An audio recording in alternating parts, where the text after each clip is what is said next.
Hello, everyone, and welcome back to the Father Son Packers podcast, your source for Packers news, notes, and analysis. My name is Tommy. I'm one of your hosts, and I'm joined, as always, by my co-host, my dad, Matt. Dad, how you doing? Doing good. Here we are on, previewing Week 18. It really is crazy how fast it goes, huh?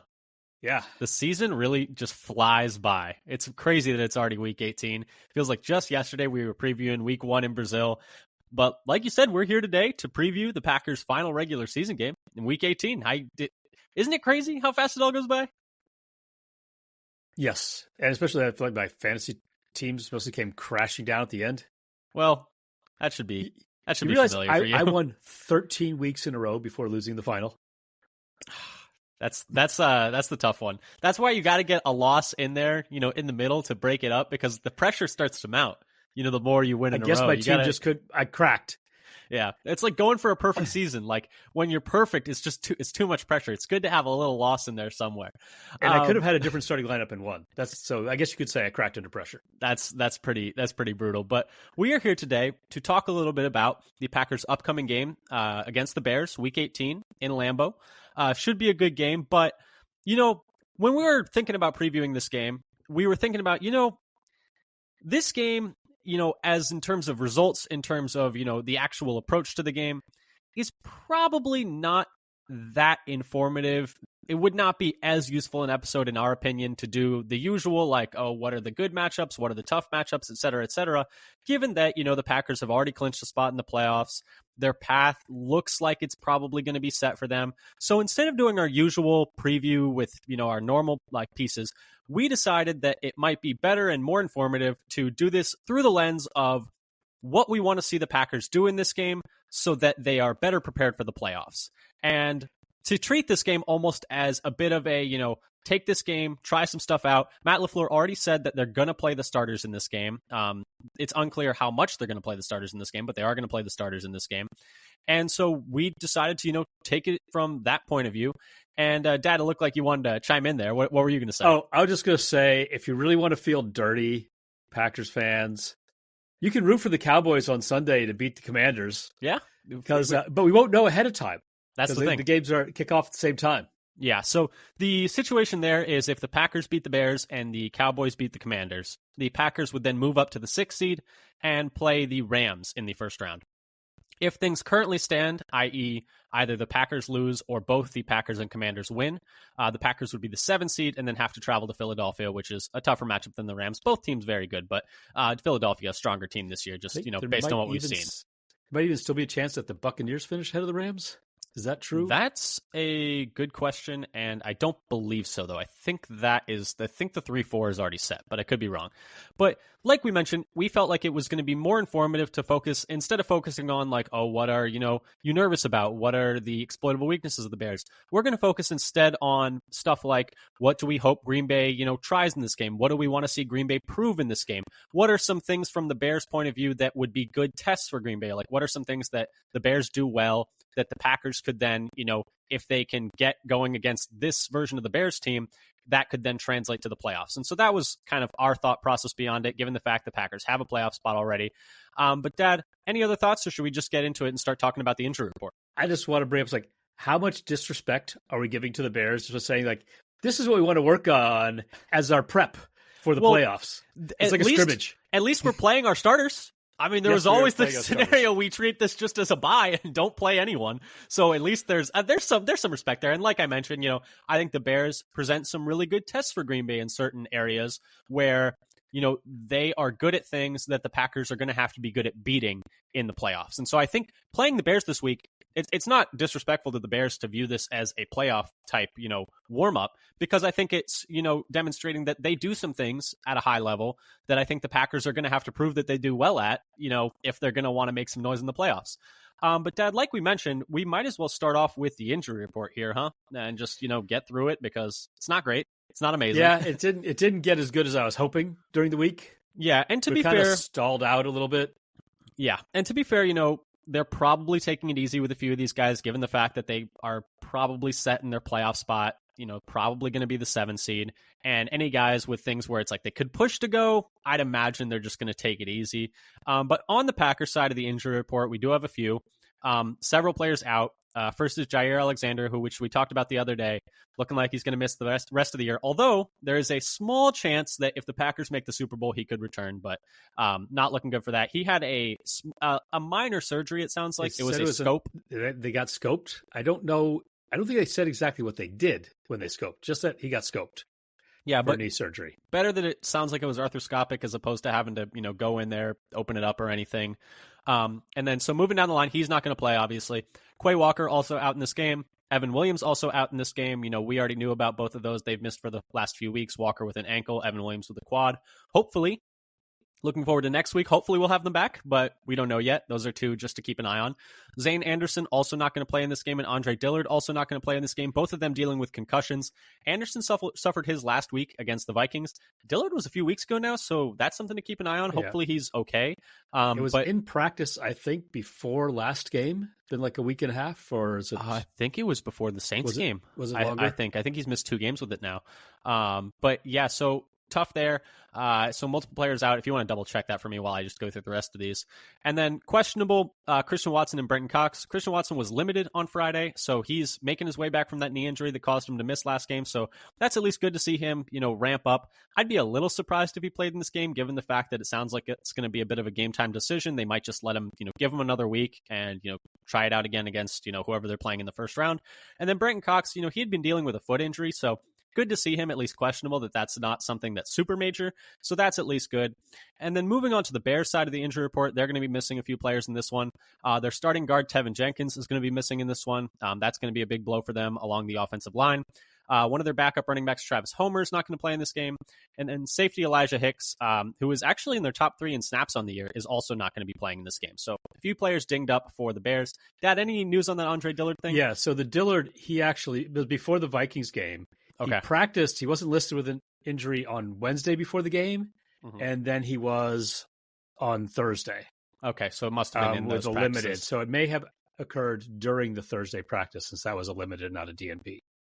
That's so it's been about a week now, a week and a day. Yeah, so only this past week then for Dillard then, or missing the Vikings game and then missing this game. So a couple games missed for him. Hopefully he's okay, although it has been only about a week. So, hopefully he's just on the timeline to recovery there. So moving off the injury report though, Dad, any final thoughts you wanted to touch on there? Should we move into our game preview and our also, maybe looking ahead to the playoff preview? Well, I would say that Watson being a game time decision is questionable is hopefully a good sign that he'll be ready for the playoffs. Yep. And then Cox also, he picked up something in the last game, I guess. Yeah, but making some progress. Hopefully he's just, they're being cautious. Yeah. And I kind of feel like going into this game, like anybody who's a little bit dinged up, just don't play him. Yeah. Just don't play him. That's kind of how I feel about both Watson and Cox. Just give him the game off. I will say, though, with both Williams and Anderson out, you'd imagine that it's going to be Bullard at safety, and then Keyshawn in the slot, and then Valentine and Stokes out wide. So that's just something to keep an eye on, which we'll talk about a little bit later. Moving on to the game, though, a couple of quick facts. Game is in Lambeau, noon Wisconsin time. Packers are currently favored by 10 points with an over-under of 41 for an implied score of 25-15. That's per BetMGM. But, Dad, what's been going on with the Bears this year? They started the season 4-2 and have now lost 10 straight. They're 4-12. So let's end their season on a low note. Let's beat them one more time. Let's make it 11 in a row, yeah. And it's going to be cold.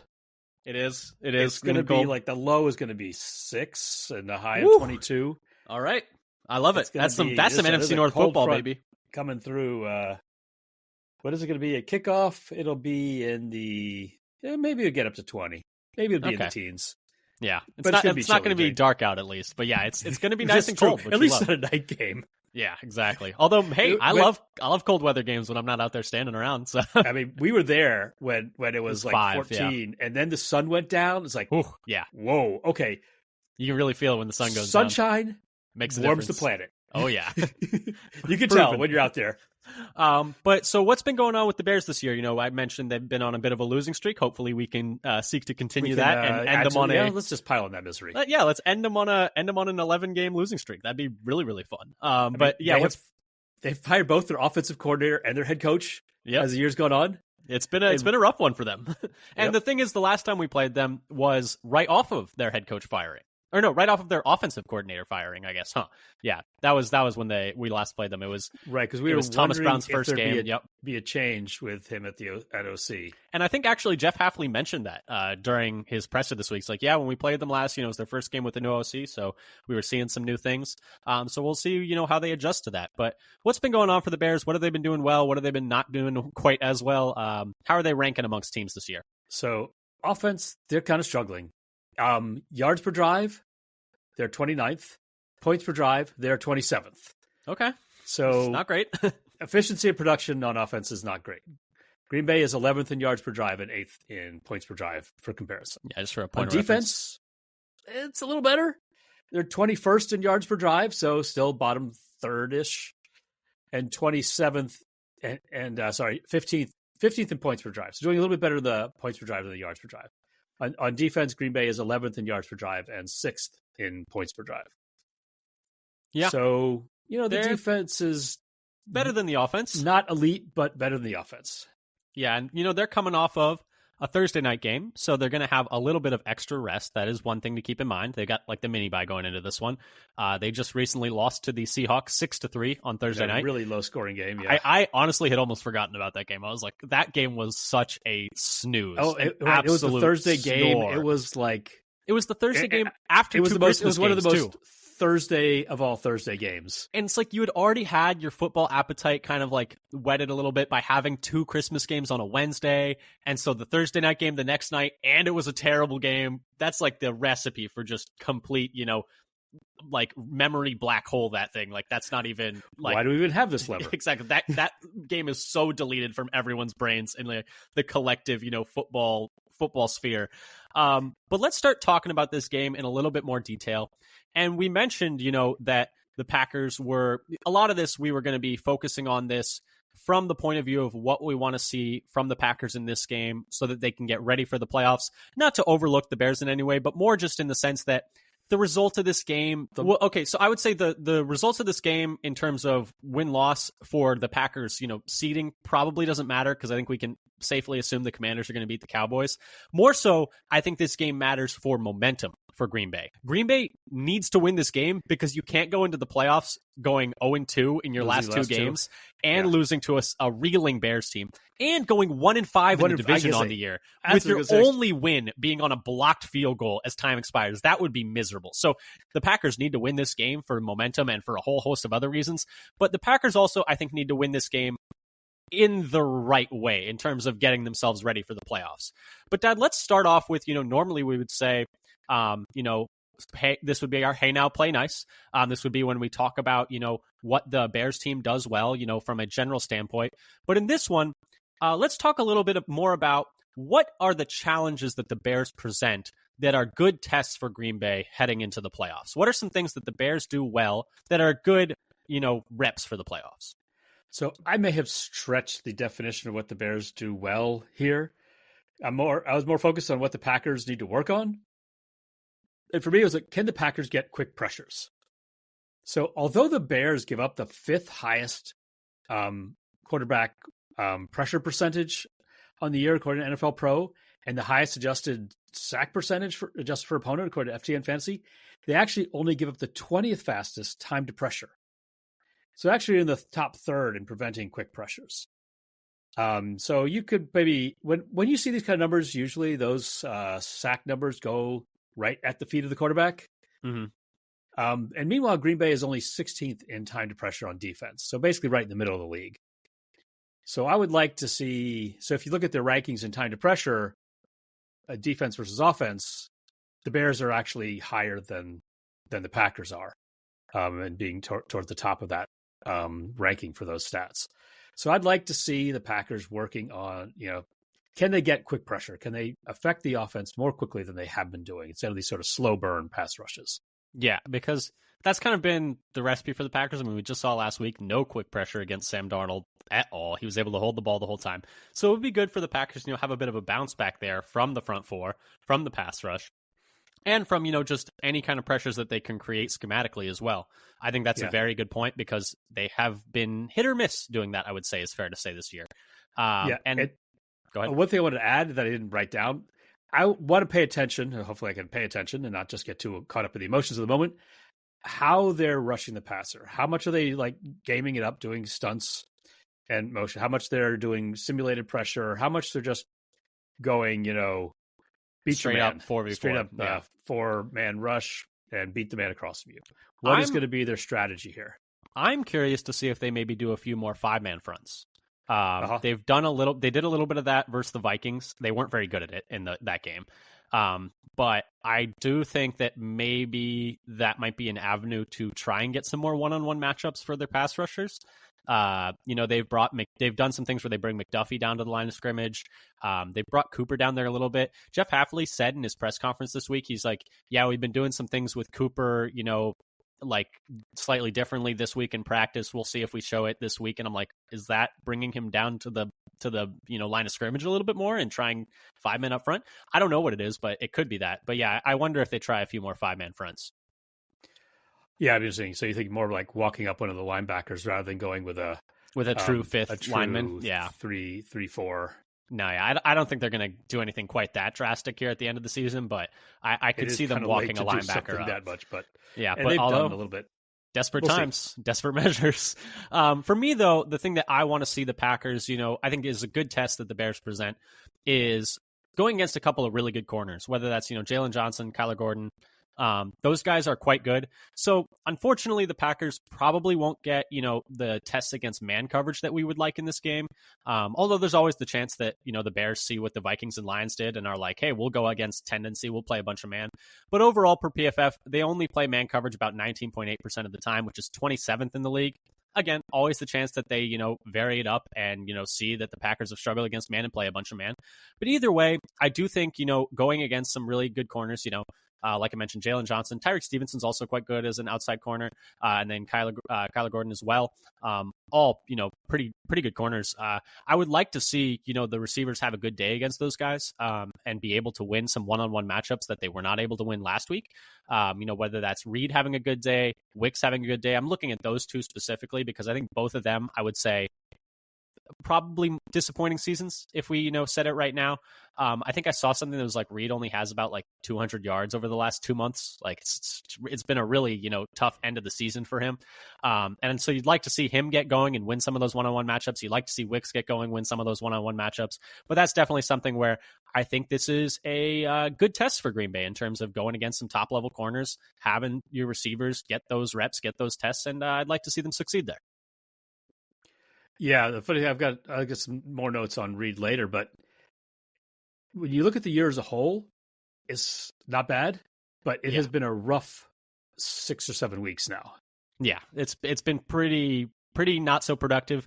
And also, I mean, I don't know if you saw this stat going around, but like the top 4 players in drop rate are Wicks number 1, Alan Lazard 2, Jaden Reed 3, and Marquez Valdes-Scantling 4. So the Packers and former Packers strong in this one, dominating in drop rate. And that's not even, to put in the fact that, Christian Watson's hands can be a little bit iffy. Romeo Dobbs, like, only catches the most difficult passes and then will drop some of the easy ones. But yeah, so those are definitely things that you'd like to see the receivers stack some good stuff in this game. But let's move on to our next one, Dad. What do you want to see Green Bay prove in this game? Now, normally this would be, exploitable weaknesses. But what do you want to see Green Bay prove that they can do in this game? So I really want to see them force some 3-and-outs. Haven't done much. So this was a little surprising to me. It's not as bad as I thought. It feels terrible. They're ranked 14th in the league on defense in forcing 3-and-outs from FTN Fantasy. It's basically kind of right in the middle. But it's a little down from what you might project from their yards per drive ranking, which is 11th. But it does feel like we hardly ever do it. I was a little surprised that it wasn't, around 20 something. And Chicago gives up the 4th highest rate of 3-and-outs on offense. Okay. So if you can't do it will here, be really concerning if the Packers can't force some 3-and-outs here. Yes, I agree. That will not be a good sign.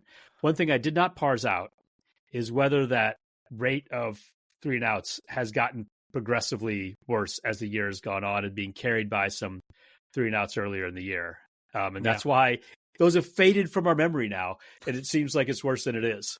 And also, I would like to see it game to game, and which it's all we're feasting on terrible I was going offenses. to say, some of these three, I know we got a lot of 3-and-outs versus the Saints. I know that. Actually, we didn't even get that many versus the Saints now that I think about it. Like, not as many as you'd hope. A lot of those stops were like, oh, Rattler got sacked and they punted. Oh, Rattler threw a pick. Oh, they fumbled. It's like one first down and then an out. Yeah, but no, I 100% agree. It would be nice to see the, Packers defense really, assert themselves in this game. And that was something that I wanted to touch on as well, is I want to see Green Bay prove that they can cover the middle of the field, even with backup secondary pieces in. Now, I know you don't have Jair. I know you don't have Evan Williams. I know you don't have Zane Anderson. A lot of teams don't have a lot of players right now. You still got to be able to get some stops. And while, the Bears have struggled at times passing this season, they still have a lot of good receivers that, just alone would be a good test for our receivers, whether it's, DJ Moore, Keenan Allen, Rome Odunze, Cole Kmet as well. They even throw to Swift pretty well out of the backfield. But specifically looking at those receivers, they have really been successful in the middle of the field. And this is a stat that you brought up. But Keenan Allen is 17th in the league in EPA per target between the hashes, and Moore is 18th in average separation between the hashes. And both have caught at least 75% of the targets between the hashes. And while Caleb Williams has had a bit of an up and down year in Chicago, he's been at his best when targeting the intermediate middle of the field. So that's between the hashes, 10 to 15 yards downfield. He's 25 of 47 for 409 yards, 4 touchdowns. It's his highest passer rating in terms of like any particular zone in the field. His best passer rating is in that spot.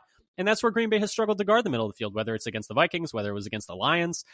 I would like to see them prove that even with, backups at safety, backups at corner, that they can still take away that middle of the field. And so that's something I hope that Green Bay is able to prove in this one. Yeah, and we may not have those other players back. We don't know how long those other players are going to be out. And so right now we need to make do with what we've got. Next man up mentality for the defense, and hope we last long enough that those players come back. Hopefully we last long enough that Jair comes back. I know that'd be even better. But yeah, because Evan Williams, when he first got hurt, we hope he's ready for the playoffs. There's no guarantee he's going to be back. That was week. A little disturbing to me when he first started. Because first, he's got a quad, like he's got a deep bruise or something. They're going to rest him a little bit. It's like, oh no, we only hope we get him back. It's like, man, what happened to his quad? Yeah, and apparently it happened on the first play of practice. It's just that's very tough because he's been a key cog to this defense, and shuffling everyone around in the secondary has been not so great. And, shout out to Zane Anderson for playing pretty well at that safety spot in his absence. But now without Anderson, now we're moving Bullard back. And so it's a whole, like Matt LaFleur said, Matt LaFleur said, it's a musical chairs back there right now, but everyone's got to be ready. But anything else that you want to see Green Bay prove in this game, or should we move on to our next bit? Yeah, let's move on to the next bit. Sort of all right. What we want to prove and what we want to try. So the next one is, what do you want to see Green Bay? So normally this is our, I hope the Packers, and that's more of like, if they do this, then they will, this is a strategy that they can employ that will have success against this Bears team. This is more, what do you hope Green Bay tries in this game in terms of what do you hope that they get some reps at, or, try and incorporate into their game plan that could then translate to next week? Yeah, so I want to see on offense them work on incorporating more play action. Generally is considered like a cheat code on offense to do play action. And for the season, Love is 18th in the league in percentage of dropbacks on play action, according to PFF. There are 11 of 43 QBs with a lower completion percentage on play action than non-play action. And he's one of those 11. So he actually has a worse completion percentage, but he does average more yards per attempt on play action than non-play action. On the plus side for play action, only one of his 11 interceptions have come on play action. 6 touchdowns to 1 interception. With non-play action, he's got his 10 interceptions. Yeah, and it's something they've done really well in the past and just haven't done as much this year. Maybe at times they weren't running as much play action because his mobility was limited. They didn't feel as comfortable with him, dropping back from under center, because they ran a ton of shotgun stuff, for a while where they weren't even having him under center. Maybe they didn't want to have him rolling out as much with his, knee and groin injuries. But, at this point, they should be doing it, a good chunk more than they are. Yeah, his mobility's been looking good lately, which is another question. Like, it'd be nice for him to take off and run a little bit more than he has. That's one of mine. Yep. I didn't put it in there, but on the plus side, in the favor of play action, by NFL Pro, he has the 4th highest EPA per dropback in the league on play action. Yeah, they just got to run it more. But he's only 16th in EPA per pass on non-play action. And the Bears give up the second most yards per play against play action, according to NFL Pro. Yeah, so you should be able to, both do it to win the game and also do it to, get reps at it, because you should be running a bunch of play action anyways, because you're very good at it. And they need to run it more is I think something that we both agree on. And it's something that we'd like to see them try in this game. For me, I want to see Green Bay, on the other side of the football, test out some of their blitzes. The Packers have been bad at blitzing this year, BAD bad. They're the 7th worst team by EPA per dropback against the blitz at 0.07 expected points added per dropback. They haven't been good at it. Just last week they blitzed 6 times and only got 1 pressure and got torn up by Sam Darnold, 5 of 6 for 60 yards and a touchdown, I believe it was. So blitzing didn't work last week. Hasn't been good. They have the 9th worst sack rate on blitzes. That's been really bad. But the Bears present an opportunity for you to maybe find out the ways that blitzing works for you, because I think some of it has just been throwing stuff at a wall and seeing what sticks. And I think that they need to find out the ways that blitzing works for them, because right now I feel like they're just randomly doing it and it has not yielded good results. They've gotten pressures, but they're not getting sacks and they're getting carved up on the back end. And, just last week they didn't get home at all, like we already mentioned. But the Bears present an opportunity to get those blitzes going. They have been the 8th worst offense against blitzes by EPA per dropback. So could be a good time to, work out the kinks there and have that, because right now, the issue is when they're in a game and they're not getting pressure with 4, they have no plan B, because they're so bad at blitzing that it's just a non-option for them. And so their only option is just to die. Like they are just, there's nothing they can do, because they can't get pressure with 4 in a bunch of these games, and then they can't blitz. So they need to find out a way to blitz and maybe figure out what it is either on the back end in terms of how they rotate their coverages, or, in terms, it's going to be hard to blitz because you have so many backup corners and they can't really play man. So that's tough. But you got to get pressure somehow. So whether it's sending more blitzes off the corner, I feel like those have worked more. I hate the blitz from like deep free safety where they're coming from 20 yards away. It's like you're giving them 4 really seconds late until they're like even in the picture. Like you're already giving them 4 seconds. So I don't love those. It's still not a quick pressure. I would like to see some more slot corner blitzes. The times that they have sent Keyshawn have been effective. And he just forced a fumble against the Saints a few weeks ago. So I would like to see some of that. But yeah, so I think this is going to be a good opportunity to test out some of their blitz stuff and figure out why it's been, not so good for them this year. Yeah. There's some weirdness going on there though, in terms of like what's working in parts of it, but not what's working overall. They're actually doing pretty well at generating QB pressures when blitzing, and the time to pressure when blitzing isn't bad. Mm-hmm. And their average separation on the back end is middle of the pack, not terrible. Yeah. And they're actually, and their yards after catch over expected when they're blitzing is actually the best in the league. Yeah. So that's I think the biggest thing you can say is they're just not getting home. Like the sack rate is not high enough for the amount. They're not converting those pressures to sacks. That's, I think, been the biggest problem. Yeah. And so I would like to see them do that. I would like to see them, try that in this game. And then the other thing is I would like to see them try and get the quick game going on offense. We talked about it already. Love is currently 20th in the league in EPA per dropback when there's it's 2.5 seconds or less to throw. Last year he was 6th best in that metric, so we know he can do it. We know this offense has the bones and like the scheme to do it. They've just been bad at it this year. Chicago, meanwhile, is 21st in EPA per dropback allowed against quick passes and 18th in yards per play allowed against quick passes.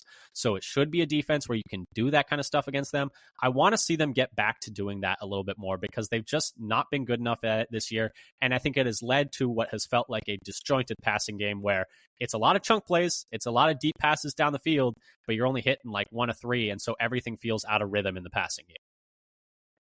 Yeah, I think we're living on a boom bust. So our EPA per play is okay because we're hitting some of those big plays, but our success rate feels like we're stalling out drives when we don't need to, because we keep going for the deep shots instead of moving the chains.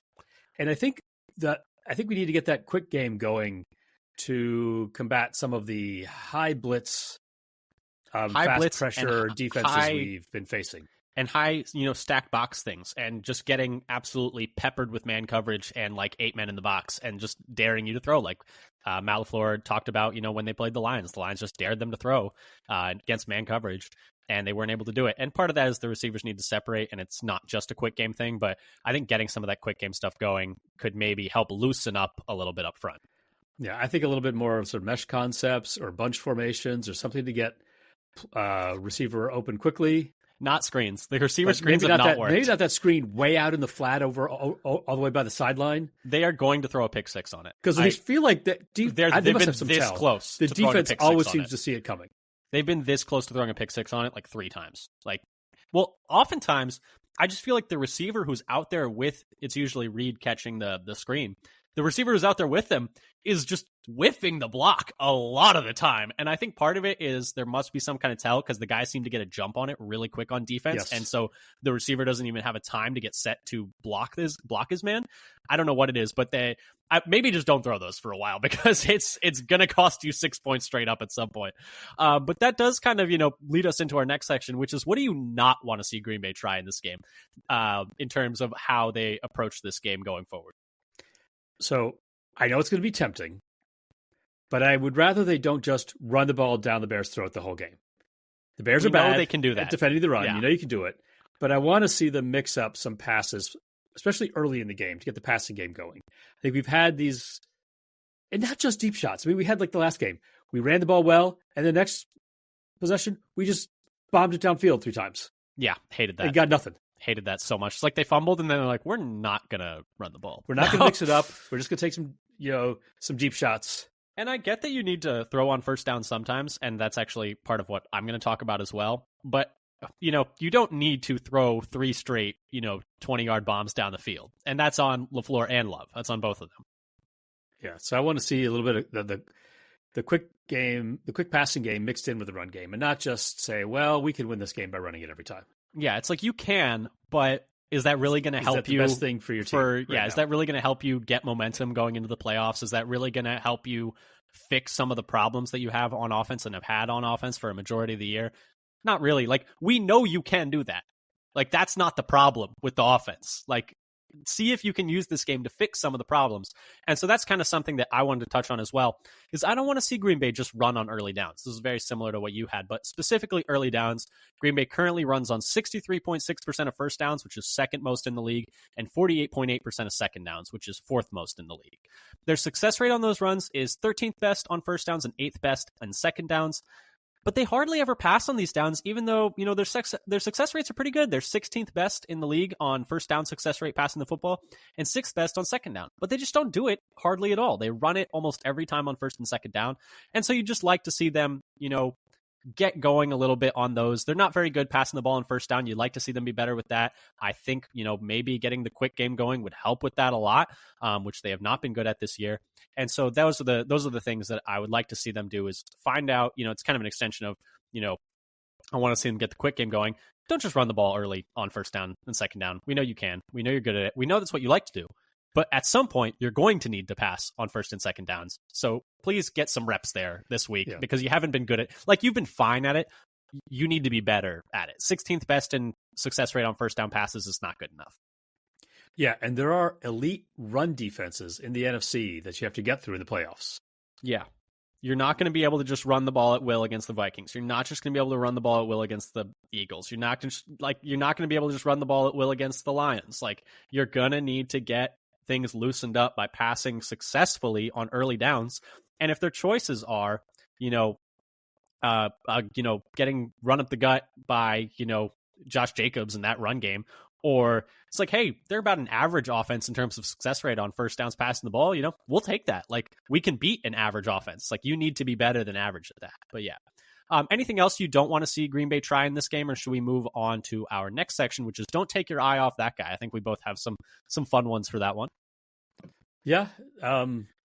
So normally our don't take your eye off that guy are players that we think need to have a good game for the Packers to win, or players who have specifically good matchups. In this one, it's more players that we need to see play well to get some momentum going for the playoffs. And so, Dad, who do you have? Because I think yours is a perfect example.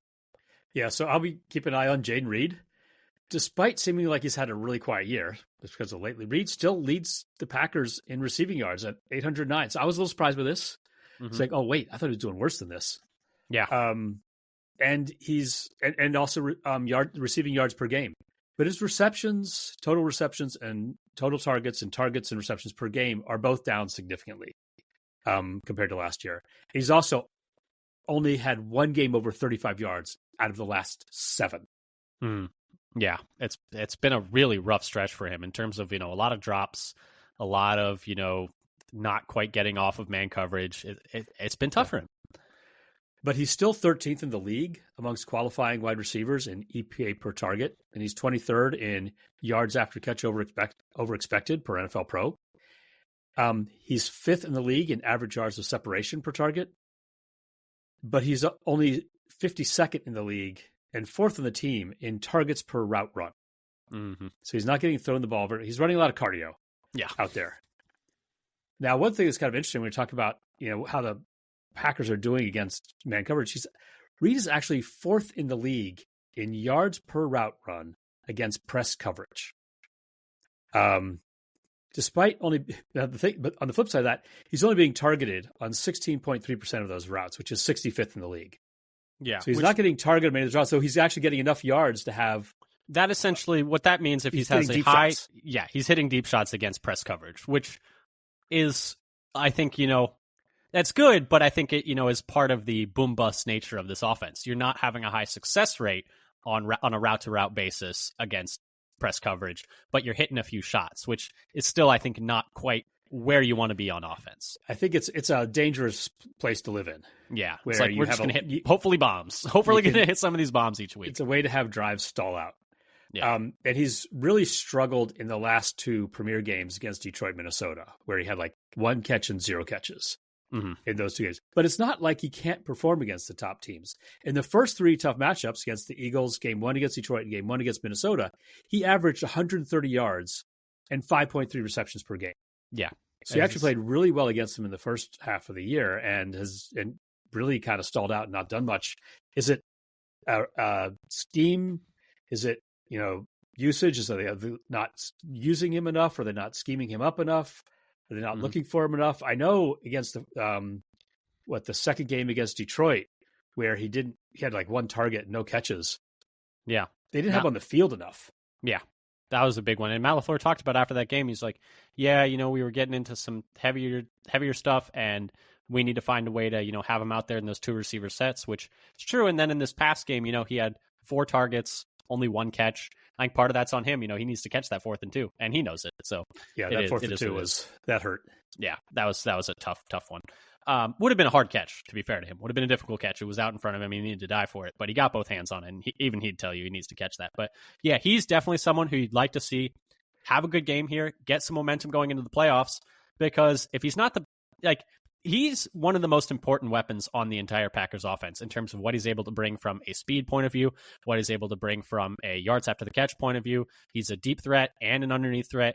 They just need to get him the ball more, and they need to get him going as they go into this playoffs.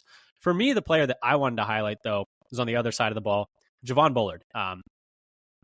He's played the slot pretty well, I feel like, but he has struggled at safety. To be fair to him, most of the times recently that he's been playing at safety have been where he's had to move there mid-game, whether it was against the Lions when Evan Williams got hurt, and then he had to play a little bit of safety, and then against the Vikings specifically when Zane Anderson got hurt and Evan Williams was already out, and he had to move back to safety. And then also the Jaguars game where Evan Williams went out and they moved Bullard back to safety. When he's had to do that, it has not gone well. He really struggled last week against the Vikings. They were targeting him a lot. And also, to be fair to him, that was his first game back from an ankle injury, and he's a rookie. How does he look, though, when he has a whole week to prepare? I think that's going to be really important to look at and see how he performs there, because no guarantee you get Zane Anderson back next week. And if that's not the case, then he's going to be your starting safety week 1 of the playoffs. And he's got to prove that he can play well there. And this kind of ties back into proving that you can cover the middle of the field with backup secondary pieces back there. Bears have a lot of really good weapons in Allen, Moore, and Adunze, and then Kmet as well, and DeAndre Swift as well. So they got to prove that or he has to, have a good game here to show that, hey, if I'm needed to be called upon to play some safety in the playoffs, I can be ready for that. And so that's one that I'm really keeping my eye on there. Yeah, I think it's a good one because he's had to wear a lot of hats. And what does it look like when he gets to focus on one? And will he be able to focus on one? We don't know. Yeah. But we are hoping for a lot from him when he was drafted.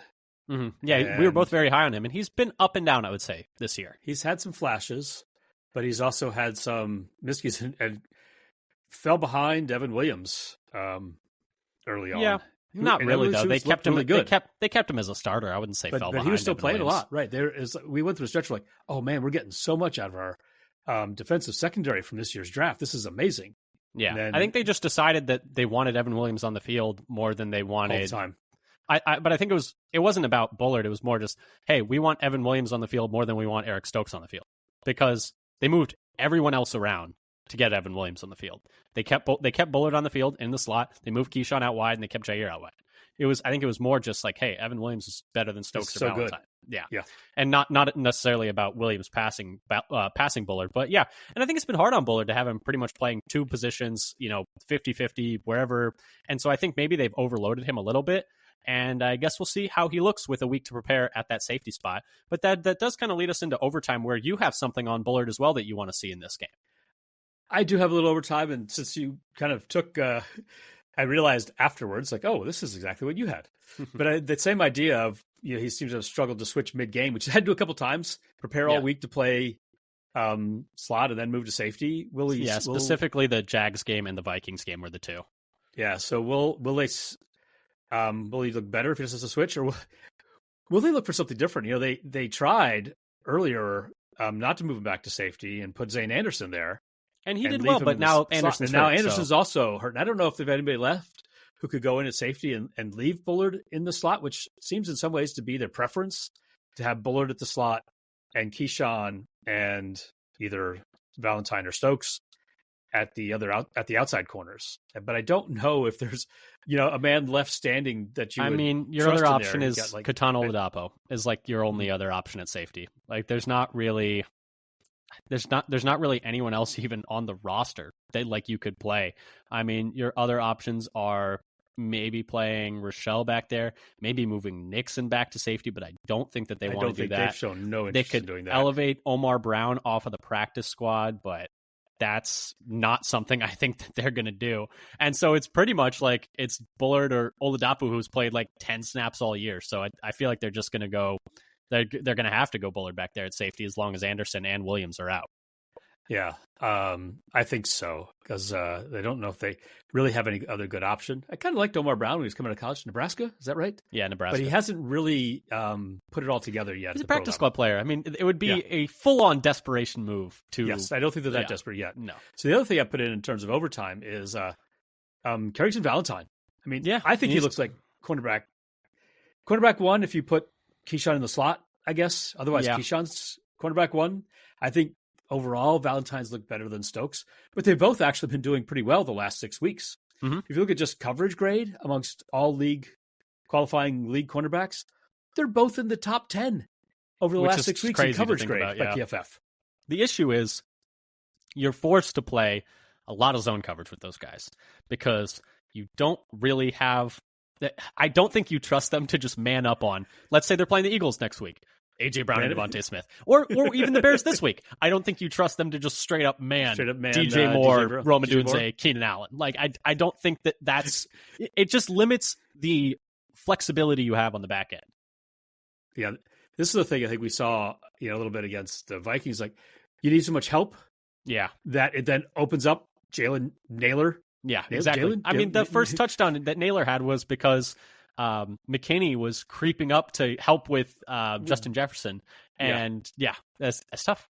And I think actually it was something interesting that Steven Ruiz pointed out on that touchdown on the Ringer NFL show was like any time that so he was pointing out that he thought it was interesting that, the Packers on first down are really, really looking to stop the run. Like that's what they want to do on first down to try and get you into second and long, third and longs. He was like, it was interesting what the Vikings were doing. This is just a brief aside. Was anytime they got into second and long, they went no huddle and saw what the Packers would call out of that. And then the Naylor touchdown was like the third or fourth time that they did that. And so they knew that the check that they would give after a first and 10 run for 2 yards, no huddle, they had seen a pattern of like the Packers were gonna, when they got the no huddle there, we're gonna check into this. And then they were like, by the fourth time, they're like, okay, that's what they're gonna do. Here's the perfect play call. McKinney's going to try and step down on Jefferson, and Naylor's going to be wide open. And so, just Kevin O'Connell, he won that coaching battle against Hafley on that one. Yeah, too many tells. Yep, and I mean, too rigid of a okay. If this, we're going to check to this, and so it was a little bit too easy there for me. For overtime, I had a few different things. First one's Luke Musgrave. He's only played a handful of snaps each of the past 2 weeks, only 12 snaps last week, but that was the second most snaps by a tight end for Green Bay on the week. So they just weren't doing a lot of 12 personnel or 13 personnel. But can the Packers get him going? He has the opportunity to be a bit of a mismatched guy, and he doesn't need to be an every down guy to do that. But his size, his speed across the middle of the field is a mismatch for safeties and linebackers. And so can the Packers get him going in this game and maybe get him some momentum going into the playoffs? Because it's a very unique piece for the Green Bay offense that could use a bit more of a spark in the passing game. So he's one guy I'm keeping my eye on in overtime. The other things are screen defense. No one has thrown more screens in the NFL than Caleb Williams this year per PFF. He's 10th in yards per attempt on those screens. I think it's going to be a good test for the corners tackling, specifically Valentine and Stokes. DJ Moore is a tough guy to tackle out there in the open field. So that's going to be a tough one for them. He had some success against them last time doing that. So that's going to be one I'm keeping my eye on. And then the final thing is running back receiving. DeAndre Swift has the 9th most receiving yards amongst running backs in the league. Green Bay is 13th by DVOA against receiving backs. So pretty, bang on average, a little bit above average, which is good. But just they got to, get some momentum there because in the playoffs, you're going to, if you play the Vikings, they love to throw the ball to Aaron Jones and Cam Akers, as we saw on that final third down. Whether or not you go against the Lions, we know how much they love to screen you, and they screened you to death last time. Go against the Eagles, Saquon Barkley's a weapon out of the backfield. I mean, we remember that wheel route in week 1 over the head of Isaiah McDuffie that went for a touchdown. A lot of these teams in the NFC playoff picture love throwing to running backs, and so it's going to be something where you're going to have to be able to defend that well in the playoffs. So hopefully they can defend that well now. But Dad, anything else in overtime, or should we wrap things up here? Maybe thinking about passing to running backs. How about we do a little bit more of that? I wouldn't hate it. We do not do it enough. I would say we don't do it nearly enough. Jacobs is shown to have pretty good hands out there, even though he doesn't run a very extensive route tree. He is effective when he gets the ball in space in his hands. Yeah, he's not the type of running back that you're going to split out wide or split into the slot and have him run like a true route, like they would with Aaron Jones occasionally, like some of these other running backs do. But if you get him the ball like in space, he can make a man miss on a check down. And like they actually have a few different guys who are pretty good at that, I would say. I think even Wilson's been done a pretty good job at that. Brooks has done a pretty good job at that. But yeah, just, hit maybe not just having them as a check down sometimes, maybe having some more design stuff for the running backs and maybe running some more screens ourselves, because we don't really run that many running back screens. We run a good amount of tight end screens and a few wide receiver screens that hardly ever work. How about we replace those wide receiver screens with some running back screens? Yeah. And they've tried to dial them up and sometimes they get hunted out, but yeah. But yeah, so let's move on to our final section though, which is bottom line and score prediction. Dad, bottom line, Bears win if blank. I have it basically the Packers sleepwalk through the game and make unforced errors. Yeah, that's how I see the route for the Bears to pull off the upset here. Yeah, I have the Packers turn the ball over and then don't convert in the red zone, which is very, very similar. Other side of it, Packers win if blank. If they pressure Williams and make him give up some more sacks, I don't see how the Bears are really going to be effective on offense and win the game. Yeah, I mean, if the Packers can just play a clean game, not get a bunch of penalties, that's another one. Please don't get a bunch of penalties in this game. That's something we should have mentioned way earlier. Is like, just also, I would like to see the Packers not shoot themselves in the foot. Yeah, in terms of what we're hoping to see them do. Yeah, exactly. It seemed like we were getting better after the bye, and then we regressed a little bit. Yeah. Then definitely 100%. But yeah, the Packers win if they play a clean game, convert in the red zone, and force a few sacks on Caleb Williams. I think the Packers should be able to win this game. But Dad, score prediction, what do you got? I have the Packers winning 31-17. Get back into the 30s again. Okay, I got the Packers winning 24-14. I think it's going to be, 10-point win, but not quite a 30-point game. But anyway, this has been our preview for the Packers' upcoming Week 18 matchup against the Bears. A lot of it, tilted towards looking at this matchup as what we want to see from the Packers in terms of how they look going forward into the playoffs, as they have already clinched a playoff spot and are probably locked into that 7 seed. Now, remember, if the Commanders lose and the Packers win, they do move up to that 6 seed. So something to watch against that Cowboys-Commanders game. You might have to swallow your pride a little bit, but we're rooting for the Cowboys in that one. But anyway, thank you so much for listening. We'll be back next week with a breakdown of this game and also a preview of the Packers playoff matchup, whoever it is against, whether it's the Eagles, whether it's the Rams, whether it's I think those are probably the only two, but maybe the math works out where the Bucks can pass them, but I don't think it does. But anyway, we'll be back next week with 2 more episodes, so check those out there. Thank you again so much for listening.